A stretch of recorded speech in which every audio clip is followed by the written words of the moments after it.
평생 일용직으로 살아온 73세 박씨 어르신. 퇴직금도 국민연금도 없이 기초연금 34만 원이 전부입니다.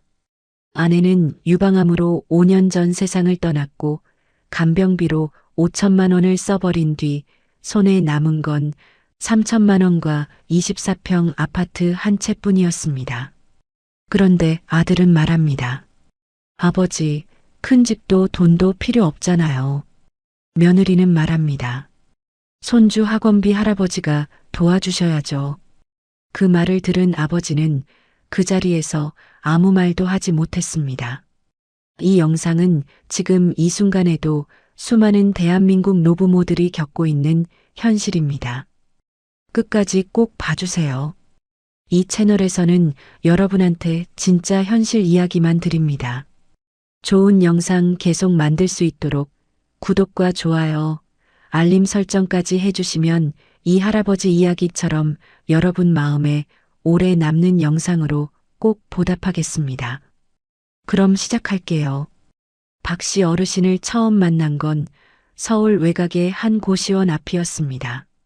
오래된 건물 입구에 작은 짐 보따리 하나만 들고 서 계신 이 할아버지의 뒷모습이 어찌나 쓸쓸하던지 저도 모르게 발걸음이 멈춰버렸습니다. 73세, 흰머리에 주름진 손, 그리고 묵묵히 발걸음을 옮기는 그 등 뒤에 얼마나 많은 세월이 담겨 있을지 한눈에 봐도 느껴졌습니다. 박씨 어르신은 경상도 출신으로 20대 초반부터 서울로 올라와 건설 현장을 전전하셨습니다. 거푸진 목수, 철근공, 미장공, 안 해본 일이 없었습니다. 날씨가 좋으면 일하고 비가 오면 쉬어야 했던 일용직 인생. 사대보험이 뭔지, 퇴직금이 뭔지 몰랐던 시절이었습니다. 그냥 하루하루 일하고 하루하루 먹고 사는 게 전부였습니다. 그렇게 50년이 흘렀습니다. 50년이요. 어르신은 그 세월을 이렇게 표현하셨습니다. 하루도 쉰 적이 없어. 비 오는 날만 쉬었지. 그것도 아까웠어. 그 말이 왜 그렇게 가슴에 꽂히는지 모르겠습니다. 국민연금 가입 이력이 없으니 당연히 국민연금은 한 푼도 없습니다. 퇴직금도 없습니다. 지금 받는 거라곤 기초연금 34만 원, 딱 그게 전부입니다.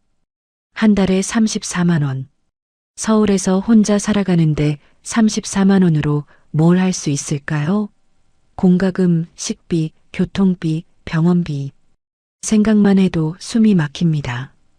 그나마 버팀목이 되어줬던 건 15년 전에 마련한 24평 아파트 한 채였습니다. 당시 어르신이 평생 모은 돈을 탈탈 털어 마련한 그 집. 이제는 집값이 좀 올라서 시세로 따지면 2억 중반대 정도 됩니다. 서울 외곽 구축 아파트니까요.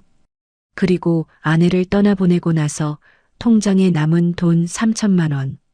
이게 박씨 어르신의 전 재산이었습니다. 아내 이야기를 하면 어르신 눈이 흐려집니다. 5년 전이었습니다. 아내가 유방암 진단을 받았을 때 어르신 나이 68이었고 아내는 65이었습니다. 처음엔 별거 아닌 줄 알았습니다. 요즘 의학이 좋으니까 잘 치료하면 낫겠지 싶었습니다. 그런데 암이란 게 그렇게 호락호락하지 않았습니다. 수술을 하고 항암을 하고 또 재발하고 또 수술하고 3년을 싸웠습니다. 3년 동안 어르신은 하루도 아내 곁을 떠나지 않았습니다.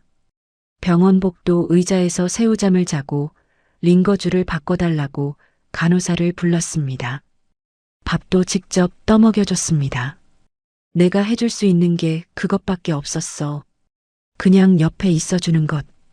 그 말에 목이 메었습니다. 간병비가 얼마나 나왔는지 아세요? 5천만 원이 넘었습니다. 수술비, 병원비, 간병인 비용, 항암 치료비, 비급여 약값. 하나하나 계산하면 끝이 없었습니다. 원래 통장 잔고가 8천만 원이었는데 3년 만에 5천만 원이 증발했습니다. 그리고 아내는 68배 세상을 떠났습니다. 어르신 곁에서 조용히 손을 놓으셨다고 했습니다. 마지막에 내 손 꽉 잡더니 그냥 갔어. 고생했다는 말도 못 들었어. 어르신은 그 대목에서 말을 멈추셨습니다. 잠시 침묵이 흘렀습니다. 저도 아무 말을 할 수 없었습니다. 아내를 떠나보내고 나서 혼자 남은 집에 돌아왔을 때 어르신은 며칠을 밥도 못 드셨다고 합니다. 아내가 앉던 자리, 아내가 쓰던 컵, 아내가 즐겨보던 채널, 다 그대로였는데 아내만 없었으니까요. 그게 제일 힘들다고 하셨습니다. 물건은 다 있는데 사람만 없어. 그게 제일 무서워. 그 말이 한참 동안 머릿속에서 떠나지 않았습니다. 어르신한테 아들이 한 명 있습니다. 40대 초반이고 결혼해서 아이 둘을 키우고 있습니다. 어르신이 평생 고생하면서 그나마 아들 하나는 대학까지 보냈습니다.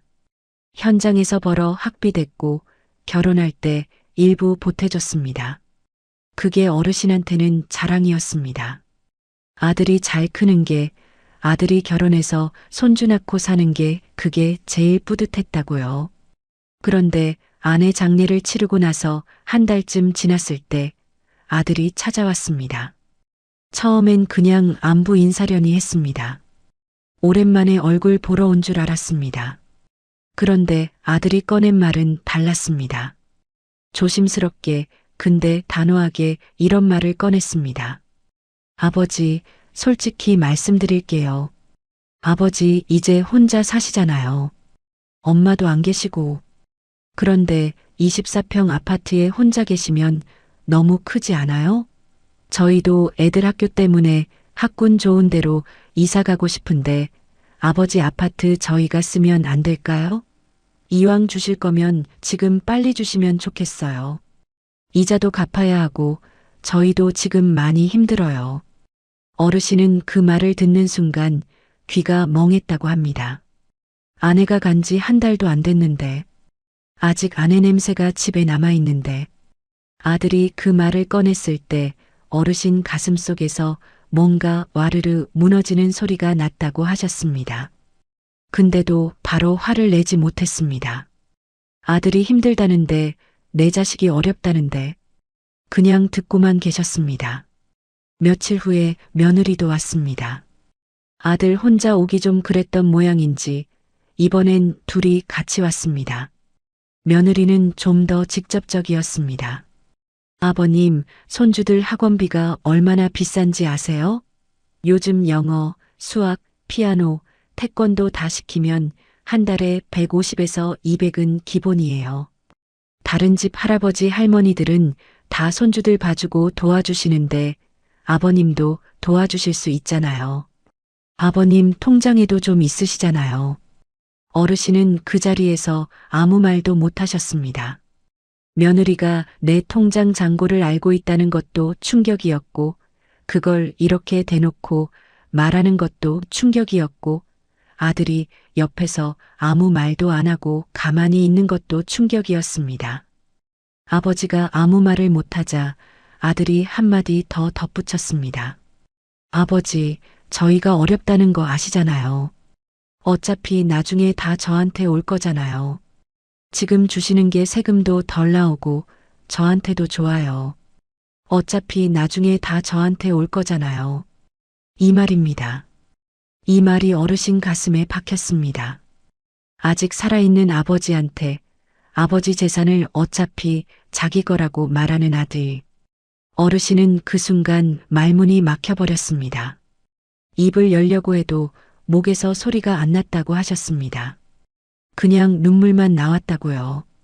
근데 그것도 참으셨습니다. 아들 앞에서 우는 건 자존심이 허락하지 않았으니까요. 그날 이후로 어르신은 오래 생각하셨습니다. 집을 줘야 하나 말아야 하나, 3천만 원을 넘겨야 하나 말아야 하나, 기초연금 34만 원으로 아무것도 없이 집도 돈도 없으면 어떻게 살아야 하나? 한숨도 못 자는 밤이 이어졌습니다. 그러다 어르신 마음속에서 결론이 나왔습니다. 집을 아들한테 주겠다. 근데 나는 고시원으로 가겠다. 왜 고시원이냐고요? 어르신이 직접 말씀하셨습니다. 아들한테 얹혀 사는 건 싫어. 그리고 월세 살기엔 돈이 너무 아까워. 고시원은 관리비 포함해서 30만 원 안팎이거든. 나 혼자니까 그거면 돼. 34만 원 기초연금에서 30만 원을 고시원비로 내고 나면 4만 원이 남습니다. 4만 원. 그걸로 한 달을 살아야 합니다. 밥은 고시원 공동 부엌에서 라면 끓여 먹고 반찬은 편의점 1,000원짜리로 때우겠다고 하셨습니다. 그 말을 들으면서 저는 아무 말도 할 수가 없었습니다. 근데 이게 박씨 어르신만의 이야기가 아닙니다. 지금 대한민국에 이런 상황에 처한 어르신들이 얼마나 많은지 아세요?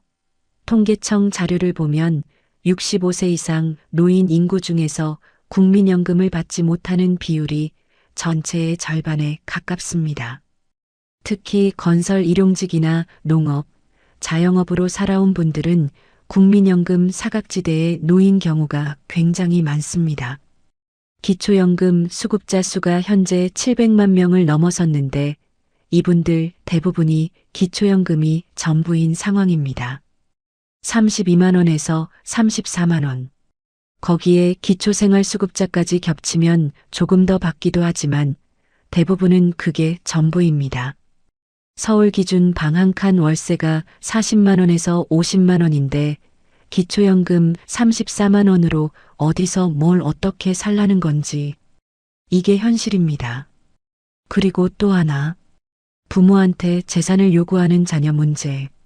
이게 요즘 굉장히 심각한 문제입니다.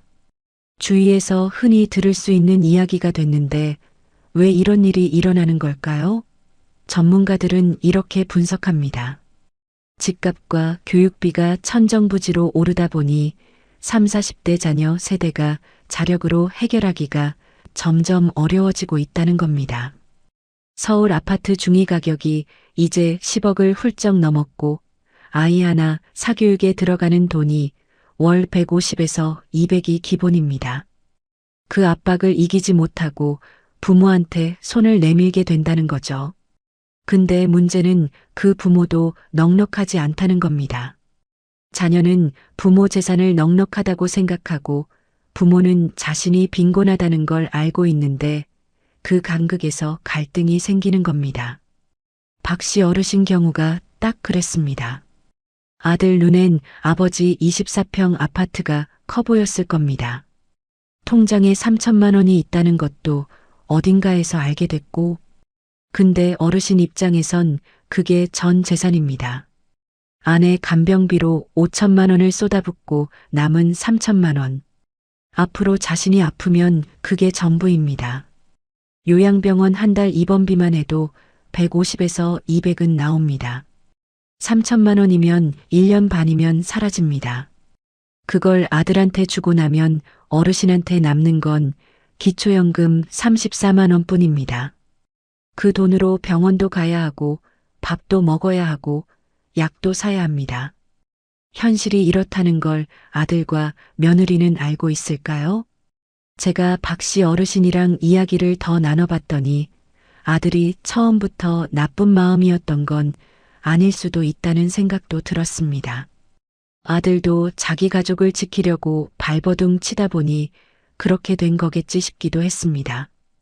근데 문제는 방식이었습니다. 아버지한테 이야기를 꺼내는 방식이 아버지의 마음을 전혀 생각하지 않은 방식이었다는 겁니다. 아내를 잃은 지 한 달 만에 집을 달라고 하는 것, 아버지 노후는 어떻게 되는지 단 한마디도 묻지 않은 것, 그리고 어차피 나중에 다 자기 것이라고 말하는 것. 이 세 가지가 어르신 마음에 씻을 수 없는 상처를 남겼습니다. 실제로 노인복지 현장에서 일하시는 사회복지사 선생님들은 이런 말씀을 하십니다. 부모가 재산을 자녀한테 미리 넘겨주고 나서 나중에 소외되는 경우가 정말 많습니다. 증여 전에는 자주 연락하고 명절에도 잘 오던 자녀가 증여 후에는 연락이 뚝 끊기는 경우도 많고요. 특히 집을 넘겨주고 월세나 전세로 사시다가 나중에 자녀 사정으로 집에서 나와야 하는 상황이 생기면 그때 가서 진짜 막막해지는 거예요. 이 이야기를 들으시는 분들 중에 지금 자녀한테서 비슷한 이야기를 듣고 계신 분들 계세요? 아니면 혹시 내 주변에 이런 상황에 처한 어르신이 계신 건 아닌가요?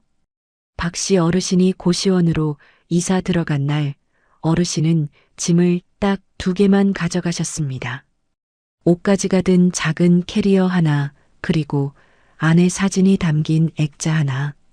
24평 아파트에 있던 가구며 살림이며 다 두고 나왔습니다. 다 두고 나왔어. 아들이 쓰겠지 뭐. 그 말이 담담하게 들렸는데 담담하지 않았습니다. 50년 넘게 살면서 모은 것들을 그냥 두고 나온 겁니다. 고시원 방은 성인이 팔을 벌리면 다 닿을 정도로 좁습니다. 창문은 조그만 환기창 하나, 화장실은 공동으로 씁니다. 냉장고도 공동 냉장고, 침대는 1인용 침대. 그게 다입니다. 어르신은 그 방에 들어서면서 뭔 생각을 하셨을까요? 저는 차마 묻지 못했습니다. 그냥 어르신 표정을 봤습니다. 담담하셨습니다. 오히려 담담하신 게 더 마음이 아팠습니다. 근데 어르신이 이런 말씀을 하셨습니다. 이 방 나쁘지 않아. 내 방이잖아. 아무도 눈치 안 봐도 되고 그냥 내 공간이야. 그 말에 뭔가 뭉클했습니다. 좁고 낡은 고시원 방이지만 눈치 안 봐도 되는 내 공간이라는 것. 그게 이 어르신한테 얼마나 소중한 건지 평생 남 눈치 보며 살아온 세월이 느껴져서 저도 모르게 눈물이 맺혔습니다. 여기서 잠깐 짚어드릴 게 있습니다. 지금 이 상황에서 박 씨 어르신처럼 자녀한테 재산 이전 압박을 받고 계신 분들이라면 꼭 아셔야 할 내용입니다. 먼저 집을 자녀한테 증여하기 전에 반드시 법률 전문가나 복지관 상담을 거치시길 권해드립니다. 증여를 했을 때 기초연금 수급에 영향이 있을 수 있고 증여 후 부양 의무 불이행 시 어르신을 보호할 법적 장치가 있는지 확인하셔야 합니다. 실제로 노인 복지 관련 법률에는 부양 의무자가 부양을 거부하거나 기피할 경우 대처할 수 있는 조항들이 있습니다. 무작정 주지 마시고 한 번만 더 생각해 주세요. 또 하나, 기초연금 외에 받을 수 있는 급여들이 있는지 확인해 보세요. 주거급여, 의료급여, 에너지 바우처, 노인 맞춤 돌봄 서비스 등등. 읍면동 주민센터에 가셔서 저수급자 신청하고 싶어요. 한마디만 하시면 담당 공무원이 안내해 드립니다. 많은 어르신들이 이걸 몰라서 받을 수 있는 혜택을 못 받고 계십니다.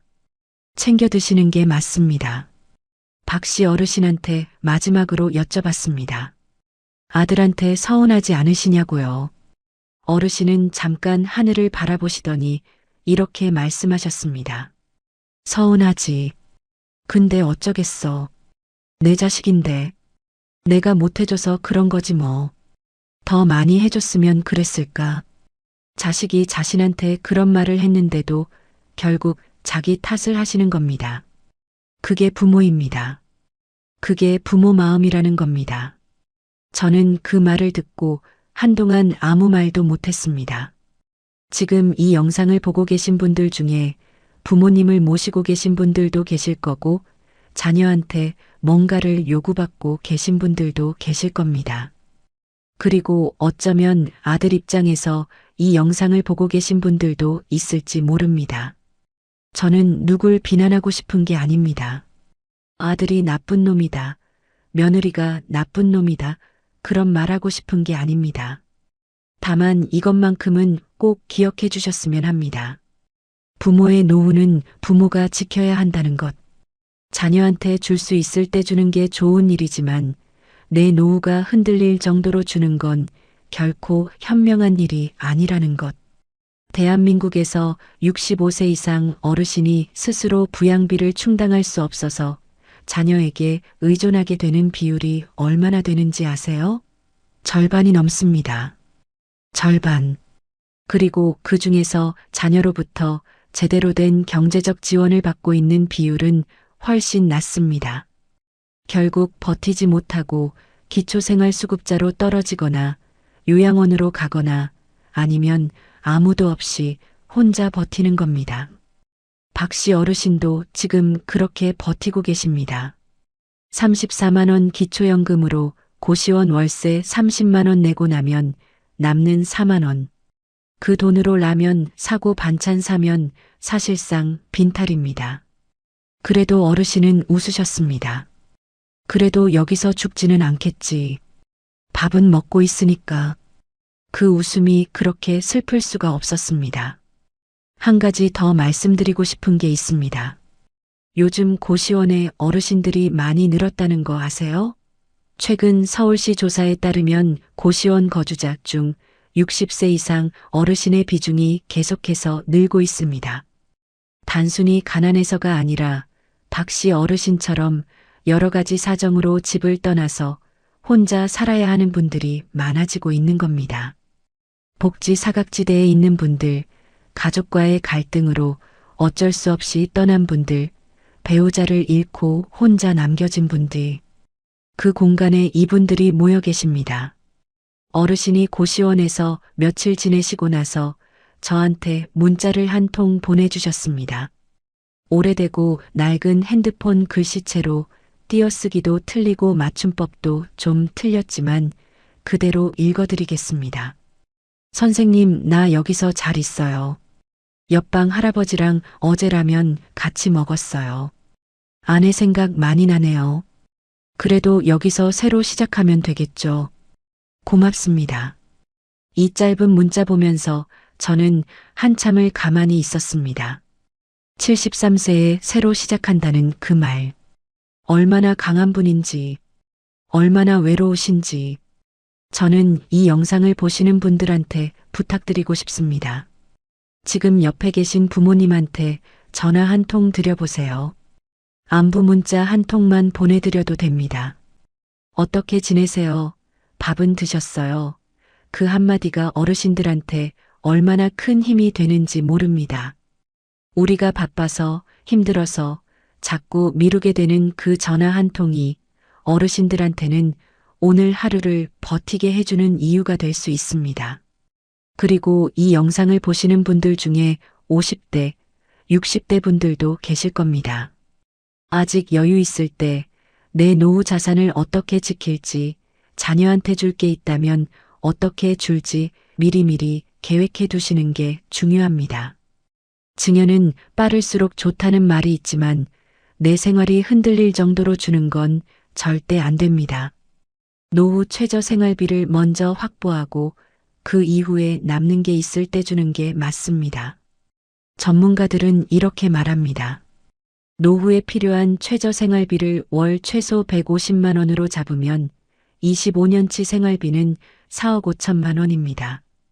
이 금액을 확보하지 않은 상태에서 집이나 돈을 자녀한테 넘기는 건 미래의 나를 거리에 내버려 두는 것과 같습니다. 박 씨 어르신 이야기를 마무리하기 전에 어르신이 저한테 마지막으로 하신 말씀을 전해드리고 싶습니다. 나는 아들한테 뭘 물려주려고 평생 산 게 아니야. 그냥 내 자식이 잘 살면 좋겠어서 살아온 거야. 근데 이제 와서 생각해보면 내가 나 자신한테 너무 소홀했던 것 같아. 나를 더 챙겼어야 했는데. 이 말이 이 영상의 핵심입니다. 내 자녀를 위해 나를 희생하는 것, 그게 부모 도리처럼 느껴지지만 그 희생이 지나치면 결국 본인이 무너지고 맙니다. 그리고 그 무너진 부모를 자녀가 감당하지 못하면 결국 아무도 행복하지 않게 됩니다. 오늘 박 씨 어르신 이야기 들으면서 어떠셨나요? 마음이 많이 무거우셨을 것 같습니다. 저도 이 이야기를 정리하면서 내내 마음이 먹먹했습니다. 73년의 삶이 고시원 방 하나에 담겨버린 그 현실이 단순히 한 사람의 이야기가 아니라는 걸 너무 잘 알기 때문입니다. 오늘 이 영상을 보신 후에 딱 하나만 실천해 주세요. 부모님께 전화 한 통 드리거나 혹은 내 노후 통장에 단돈 10,000원이라도 따로 챙겨두거나. 거창한 게 아닙니다. 작은 것 하나부터 시작하는 겁니다. 나를 위한 노후 준비 아무도 대신해 주지 않습니다. 내가 지키지 않으면 아무도 지켜주지 않습니다. 박씨 어르신, 고시원 방에서 따뜻하게 지내시길 진심으로 바랍니다. 그리고 언젠가 아들이 아버지한테 전화 한 통해서 아버지 보고 싶어요. 그 한마디 해주는 날이 오기를 바랍니다. 오늘 영상 끝까지 봐주셔서 정말 감사합니다. 공감이 되셨다면 좋아요와 구독 부탁드리고요. 주변에 비슷한 상황에 계신 분들한테 이 영상 공유해 주시면 그분들한테 큰 힘이 될 것 같습니다. 다음 영상에서는 노후 주거 문제, 실제로 어떤 선택지가 있는지, 고시원 말고 다른 방법은 없는지 자세히 알아보겠습니다. 다음 영상도 꼭 기다려 주세요. 감사합니다.